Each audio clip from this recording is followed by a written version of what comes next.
Hello friends, வணக்கம் and welcome to KG kitchen. இன்றைக்கி நம்மளோட கிச்சனில் முந்திரி கொத்து எப்படி செய்கிறதுன்னு பார்க்க போகிறோம். ஸோ நம்மளோட கிச்சனில் இந்த தீபாவளி ஸ்பெஷலாக நிறையா வீடியோஸ் நம்ம பார்த்துருக்கோம். நிறைய பலகாரங்கள் இன்ஸ்டண்ட்டாக எவ்வளோ சீக்கிரமாக சுலபமாக பண்ணலாம் அப்படின்றத பார்த்துருக்கோம். அதோட லிங்க்கை நான் டிஸ்கிரிப்ஷனில் கொடுக்குறேன், நீங்கள் போய் செக் பண்ணி பார்த்துக்கோங்க. இன்றைக்கி நம்ம பார்க்க போகிற இந்த பலகாரம் ஒரு பாரம்பரியமான பலகாரங்களில் ஒன்றுன்னு கூட சொல்லலாம். நம்ம பாரம்பரியமாக நிறைய பலகாரங்கள் செஞ்சுட்டு வரோம். அதில் முந்திரி கொத்தும் ஒன்று. இந்த முந்திரி கொத்து எப்படி பண்ணலாம் அப்படின்றத இந்த வீடியோவில் நம்ம பார்க்க போகிறோம். அதனால் ஸ்கிப் பண்ணாமல் பாருங்கள்.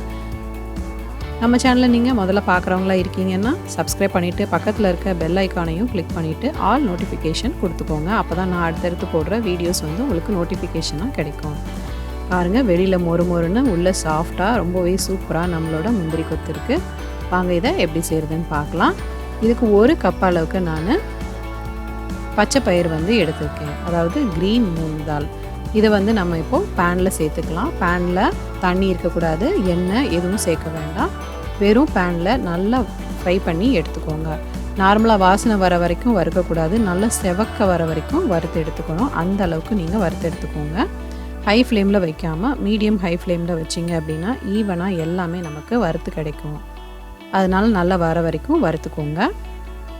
பாருங்கள், இது போல் நல்லா எல்லா பயிரும் செவக்க வறுக்கணும், அந்த அளவுக்கு வறுத்து எடுத்துக்கோங்க. இது இப்போ நல்லா ஆறட்டும்.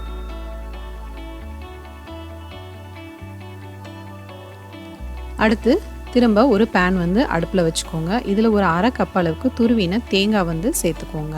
தேங்காய் சேர்க்கும்போது இதோட டேஸ்ட்டு ரொம்பவே சூப்பராக இருக்கும். தேங்காயை ஃபஸ்ட்டு ஒரு 2-3 நிமிஷம் நல்லா வறுத்து எடுத்துக்கோங்க. அதுக்கு பிறகு ஒரு டீஸ்பூன் அளவுக்கு எள்ளு சேர்த்துக்கோங்க. எள்ளு சேர்த்துட்டு இன்னும் ஒரு 2 நிமிஷம் நல்லா வறுத்து எடுத்துக்கோங்க.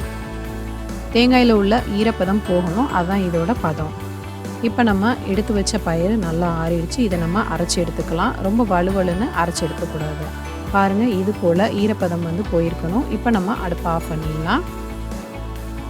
இது போல் அரைச்சி எடுத்துக்கோங்க. ரொம்ப கொரன்னு இருக்கக்கூடாது, ரொம்ப ஃபைன் பவுடராகவும் இருக்கக்கூடாது. அந்த மாதிரி ஒரு செமி கோர்ஸ் பவுடராக அரைச்சி எடுத்துக்கோங்க. இப்போ நம்ம வறுத்து வச்ச தேங்காய் மற்றும் எள்ளு இதோட சேர்த்துக்கலாம். அடுத்து இதுக்கு தேவையான வெள்ளை பாகு நம்ம ரெடி பண்ணிடலாம். ஒரு பேன் எடுத்துக்கோங்க. இதில் 3/4 கப் அளவுக்கு நான் வெல்லம் சேர்த்துருக்கேன்.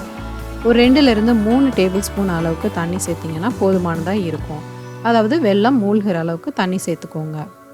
வெல்லம் நல்லா கரைஞ்ச பிறகு ஒரு ஸ்ட்ரெயினரில் வடிகட்டி எடுத்துட்டு திரும்ப நல்லா கொதிக்க விடுங்க. பாருங்கள், வெல்லம் நல்லா கொதிக்க ஆரம்பிச்சிருச்சு. ஒரு சிறு கம்பி பதம் வந்தால் போதுமானதாக இருக்கும். ஸோ நமக்கு வெல்லம் பாகுப்பதம் வந்துருச்சு. இப்போ அடுப்பை ஆஃப் பண்ணிவிட்டு சூடோடையே நம்ம அரைச்சி வச்ச மாவில் இதை சேர்த்துக்கோங்க. சேர்த்துட்டு நல்லா உடனே கலந்து விட்டுடுங்க. ஸோ எல்லாத்தையும் நம்ம நல்லா கலந்து எடுக்கும்போது சரியான சூடு பதத்தில் வந்துடும். ஆனால் அதே சூடில் லட்டு பிடிச்சிடுங்க. ஆறுச்சுன்னா லட்டு பிடிக்க வராது, இறுக்கமாயிடும். அதனால் சூடாக இருக்கும்போதே பிடிச்சிடுங்க. கையில் எண்ணெயோ இல்லை நெய்யோ தடவிட்டு சின்ன சின்ன உருண்டைகளாக உருட்டி எடுத்துக்கோங்க. அப்போ தான் நம்ம சேர்த்து போடும்போது ஈஸியாக இருக்கும். நமக்கு ரொம்ப பெருசாக போட்டுட்டிங்க அப்படின்னா தனித்தனியாக நீங்கள் பொரிச்சு எடுத்துக்கலாம். நீங்கள் 2-3 சேர்த்து போட போகிறீங்க, கொத்து கொத்தாக போட போகிறீங்கன்னா சின்ன சின்ன லட்டுவாக இது போல் பிடிச்சி எடுத்துக்கோங்க. இது போல் எல்லா லட்டுக்களையும் நம்ம பிடிச்சி எடுத்துக்கலாம். அடுத்தது இதுக்கு தேவையான மாவு நம்ம ரெடி பண்ணிடுவோம். இதுக்கு அரை கப் அளவுக்கு அரிசி மாவு சேர்த்துருக்கேன். ஒரு 1/4 டீஸ்பூன் அளவுக்கு மஞ்சள் தூள், 1 டேபிள் ஸ்பூன் அளவுக்கு மைதா சேர்த்துக்கோங்க. அப்புறம் தேவையான அளவு தண்ணி சேர்த்துக்கோங்க. தண்ணி எந்த அளவு சேர்க்கணும் அப்படின்றத நான் சொல்கிறேன். ஃபஸ்ட்டு கட்டிகள் இல்லாமல் இதை நல்லா கரைச்சி எடுத்துக்கோங்க. பாருங்கள், இது போல் நல்லா கரைச்சி எடுத்துக்கோங்க. ஓரளவுக்கு நல்லா கெட்டியாகவும் இருக்கணும், ரொம்ப தண்ணியாகவும் இருக்கக்கூடாது. இப்போ நீங்கள் இது போல் விரல் விட்டு பார்த்தீங்க அப்படின்னா அழகாக உங்கள் விரல் மேலே ஒரு கோட்டிங் வரணும். வந்தது அப்படின்னா சரியான பதத்தில் நீங்கள் கரைச்சிருக்கீங்க அப்படின்னு அர்த்தம். இப்போ லட்டுவை நம்ம எடுத்துக்கலாம். எடுத்து இதில் நல்லா டிப் பண்ணிவிட்டு நீங்கள் எண்ணெயில் போட்டுடுங்க. எண்ணெய் நல்லா காஞ்சிருக்கணும். காஞ்ச எண்ணெயில் நல்லா போட்டு இது ஃப்ரை ஆன பிறகு திருப்பி விடுங்க. ஒரு பக்கம் நல்லா வெந்துருச்சு, அடுத்த பக்கம் நம்ம திருப்பி போட்டுடலாம். இது உடனே வெந்துடும், ரொம்ப டைம்லாம் எடுக்காது. இது வெந்த பிறகு ஓரளவுக்கு நல்லா மொறுன்னு அவுட்டர் லேயரில் உள்ள மாவு நல்லா மொறுன்னு ஆன பிறகு எடுத்துருங்க. அதுதான் சரியான பக்குவம். அந்த அளவுக்கு இது பொரிஞ்சால் போதுமானதாக இருக்கும். இது இப்போ வறுபட்டதும் நம்ம வெளியில் எடுத்துடலாம். பாருங்கள், இது நல்லா இப்போது ஃப்ரை ஆகிடுச்சு. இப்போ நம்ம எல்லாத்தையும் வெளியில் எடுத்துட வேண்டியது தான். இது போல் நீங்கள் 3 இல்லை 2 இல்லை ஒவ்வொன்றா கூட நீங்கள் பொரிச்சு எடுத்துக்கலாம். இது போல் பாருங்கள், ரொம்பவே சூப்பராக நம்மளோட முந்திரி கொத்து வந்து தயாராகிடுச்சு.